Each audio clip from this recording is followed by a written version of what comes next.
Say,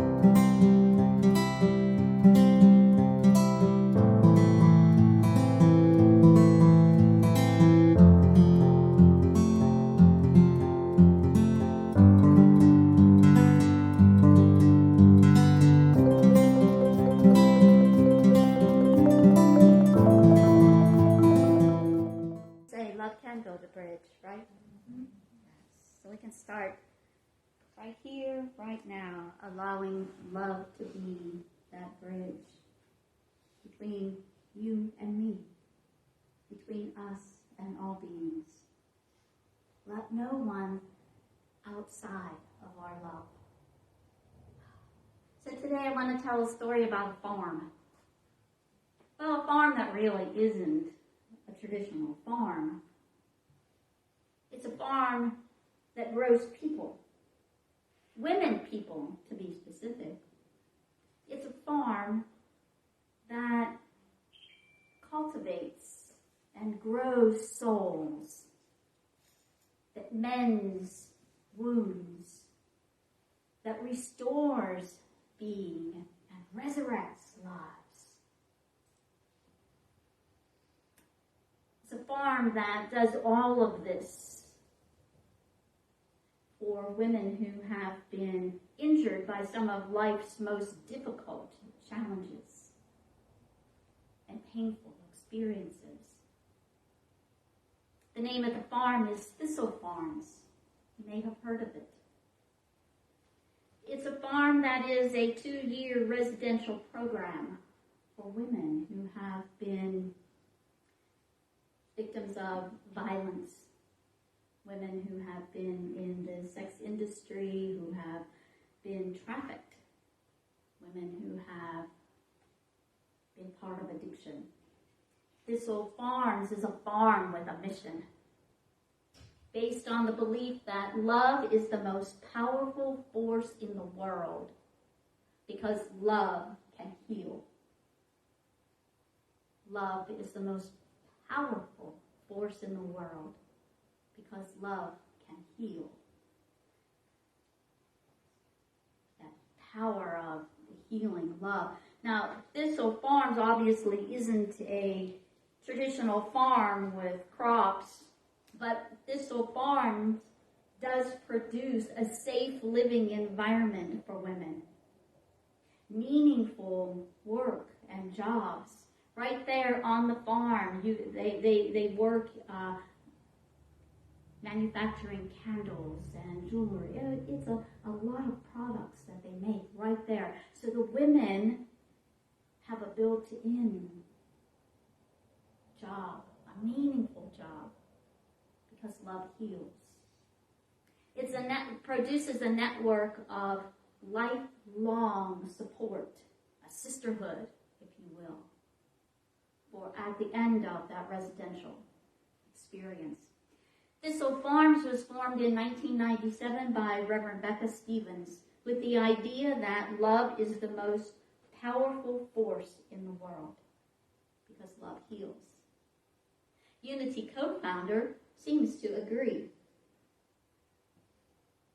Charles Fillmore in The Revealing Word writes that love is the greatest harmonizing, healing power that we have. That when anyone is calling upon God for healing, they are calling on divine love to move and shift, to bring harmony, to heal misunderstandings, to soothe wounds. And by offering a safe place to live, Thistle Farms invites healing. A safe place. We come here each Sunday because we find this to be a safe place. Within these walls, there is safety for us to be just who we are, knowing that we are loved just as we are on any given day, whatever that looks like. And when we feel safe, healing love flows. It flows like salve over the wounds of our hearts. Restores us to good health, emotional, spiritual, and physical health. Reverend Becca says that everyone could use a little more healing in their lives. We could all use some space to dream about what healing might look like. Because healing for some might look like peace at the end of a traumatic experience, hope in the midst of our grief, forgiveness for hurt feelings, and relief from the everyday turmoil of the world. And if you feel like you don't have a need for any healing or no love needs to be extended, if you think you've got it made in that department, just think about the person that you may have set outside of your heart.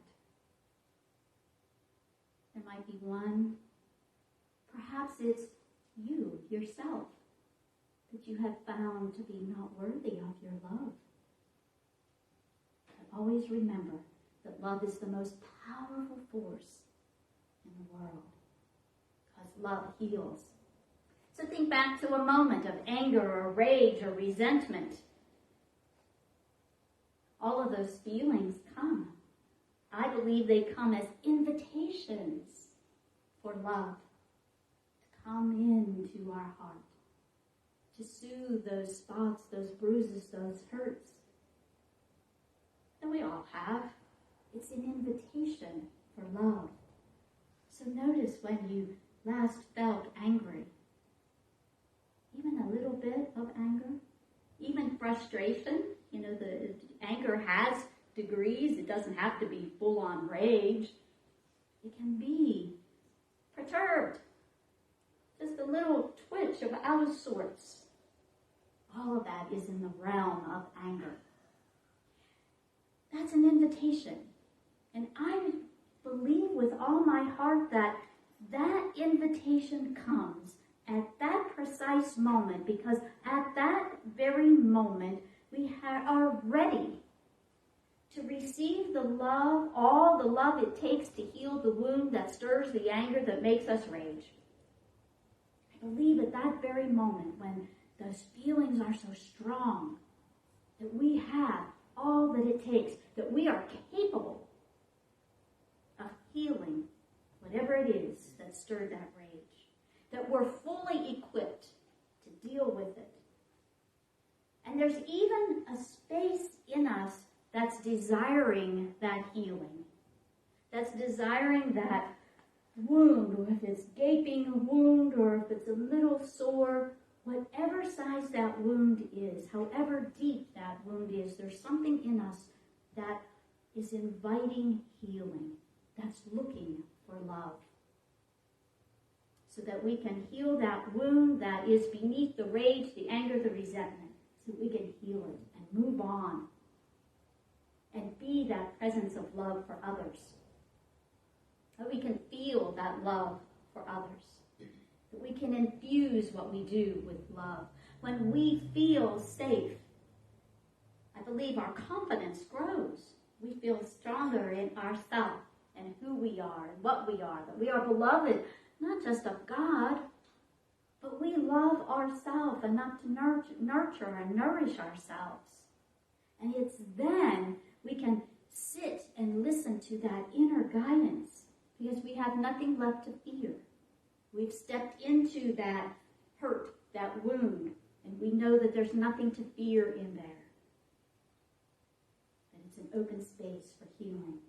And then we can move forward and listen to that still small voice that carries us into that work that is ours to do, that work in the world. For some of us, it might be volunteer work. We might be at a place in life and we get to volunteer.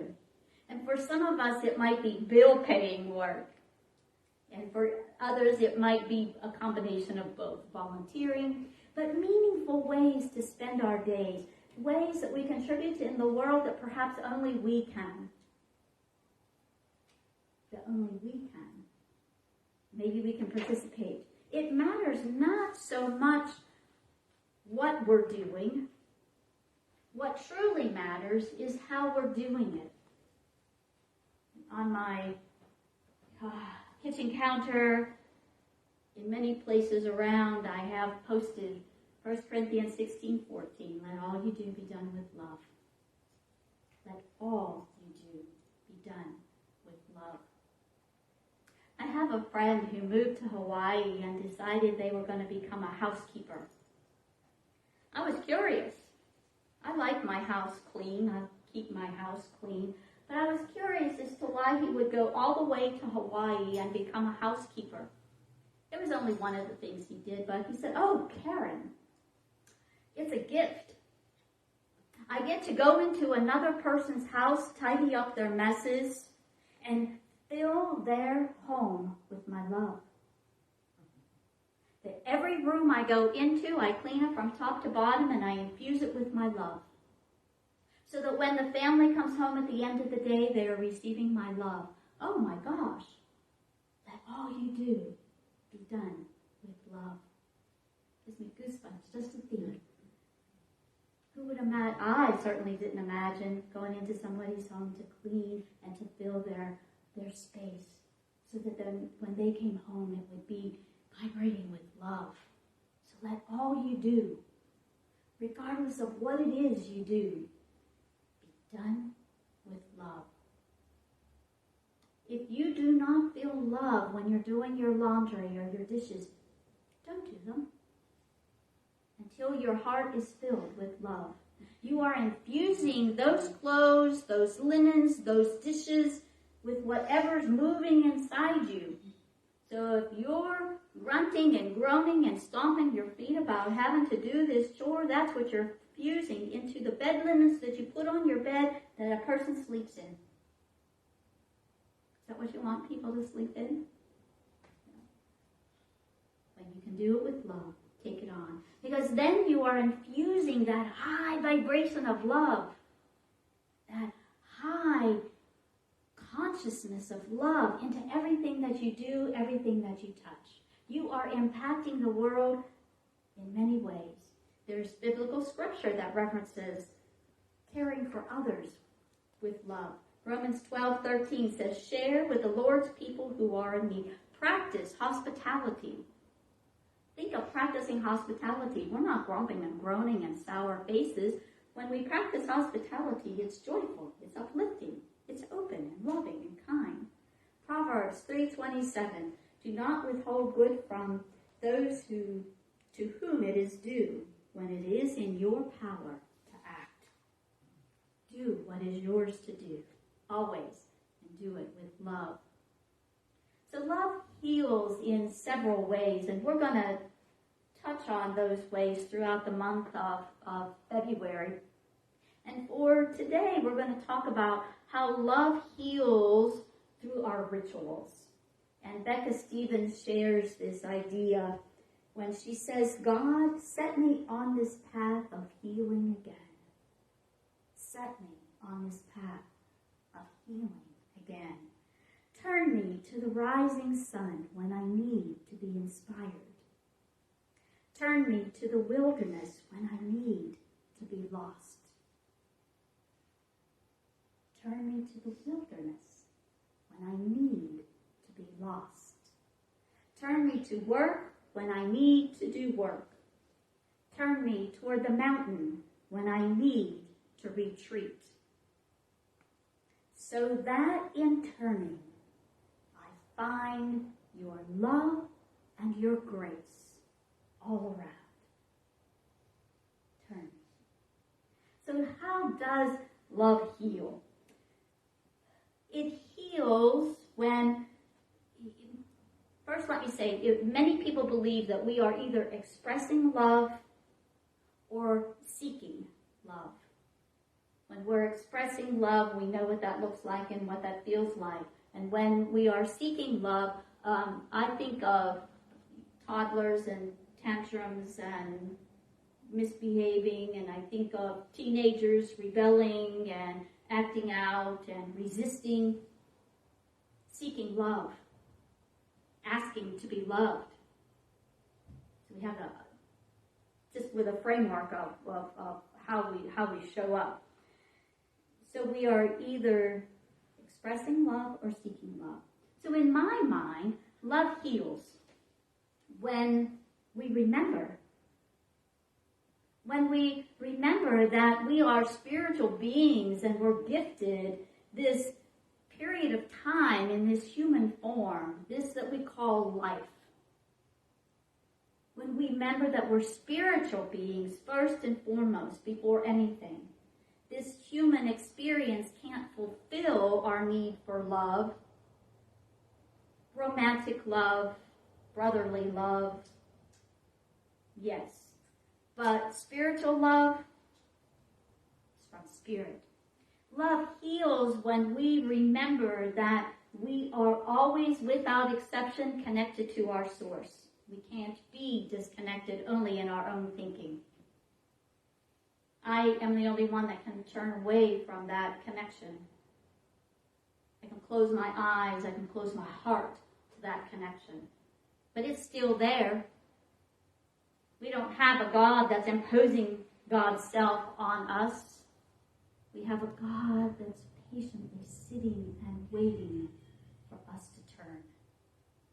Turn to find that love and that grace all around. We get to turn to that love.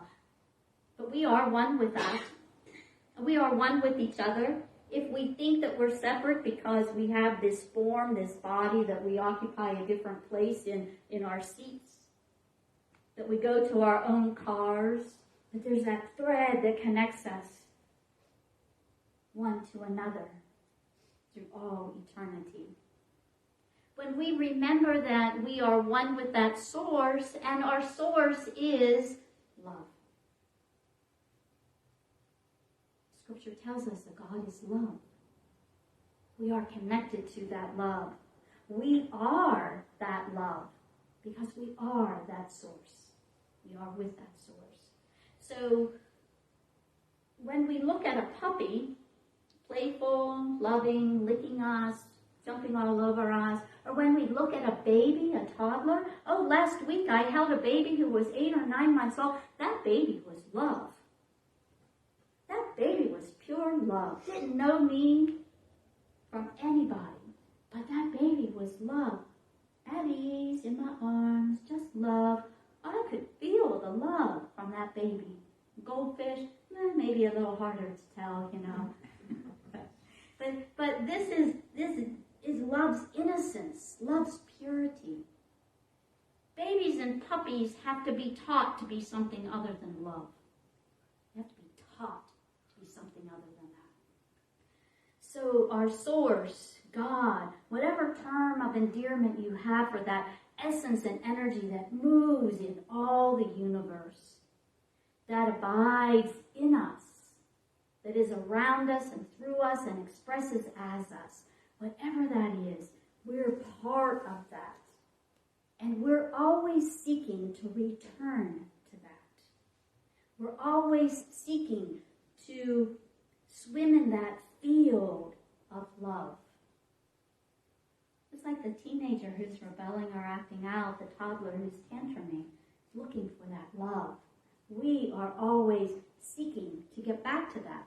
Because we know, some part of us knows that that's our true nature, that's our divine nature, that's what we truly are. And yet out in this world, in this human form, we're drawn off of that by somebody honking the horn behind us. Yeah. Or some such thing in life. The world draws us away from that. But when we remember that God is breathing us into life every moment, God, that love is breathing us into existence. When we remember that, we go home. We go home to our true identity. We go home to the love that we really are. So breathe with me if you will, and if it's comfortable to close your outer eyes, do that and take in that breath. Fill your lungs to completion and exhale. Know that you're breathing in that divine essence, the truth of who you are. Breathe in again. And as you exhale, you know that you're exhaling love into the world.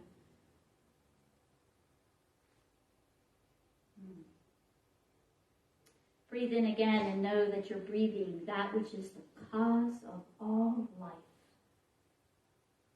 is you. And exhale. We return to our true nature with every breath we breathe. When you're comfortable, open your eyes, feeling that vibration of the divine that is you. It's always you. So it takes a full night of darkness to reach the sunlight of day. And every day we awaken to some new experience, some new adventure, some new expression of the divine that we get to be. So love heals us in our daily rituals. There's a book called The Joy of Family Ritual, and it teaches us how to take even the most mundane of moments and make them sacred, to make them rich and holy. The importance of ritual is to create that specialness around time so that we don't lose track of who we are. Rituals give us a sense of consistency. Rituals we do repeatedly. It gives us a sense of connection, perhaps with others, perhaps just with ourselves. They transform every moment and remind us of their sacredness. And they comfort us through life's passages. They comfort us through all the transitions of life and maintain that connection. So we connect with our divine essence when we participate in these rituals. Every morning, after I care for my crew and feed them all, I go into my meditation room, and as I enter the room, I bow. Just to remind myself that I'm entering a very sacred and holy time for me. And I light a candle to mark the beginning of that time in communion with God. And I do my routine every morning, and as I leave, I extinguish the candle, and as I leave the room, I bow again to end that sacred time. I don't allow electronics into that room. No television, no computer, no nothing. That's a space that's for me and God together. Now, of course, I know I'm carrying that throughout my day, but I need a time where I can sit and consciously be aware and consciously connect with the divine and consciously fill myself with that awareness to gear me up and send me on my day. We, as a community, recently marked the end of a period of time and the beginning of a new period of time through the ritual of the burning bowl. And there are people who come just for that ritual and nothing more. Letting go of the past, opening our future, opening that threshold to the future.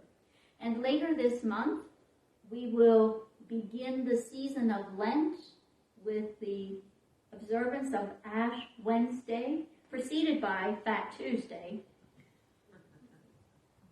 And then each fourth Sunday, we celebrate and honor spiritual communion.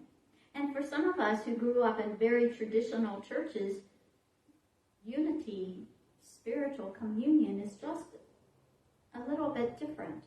We take the bread and the fruit of the vine, the bread, the substance of the universe, and the fruit of the vine is that life that flows through us. We honor that each month. We pause as we say a blessing over our meals, a ritual of thanksgiving for the earth for producing what we eat, for the hands that touch it, and for the bodies who know how to use it. Our Muslim friends indulge in fabulous ritual every year of fasting. And in that time, they focus their energy on good deeds for the world. Our Jewish friends celebrate sharing of a meal together for Shabbat, honoring the history of the Jewish people every week. And it's a beautiful experience. These are all some of the rituals that transcend faith and culture. These rituals ground us in who we are. That experience of Shabbat reminds the Jewish people of their story every week. It is beautiful. It serves as a reminder of where we've come from, and it creates a sacred threshold for where we're going. In these rituals, we can anchor ourselves deeply in our true identity, in our true nature.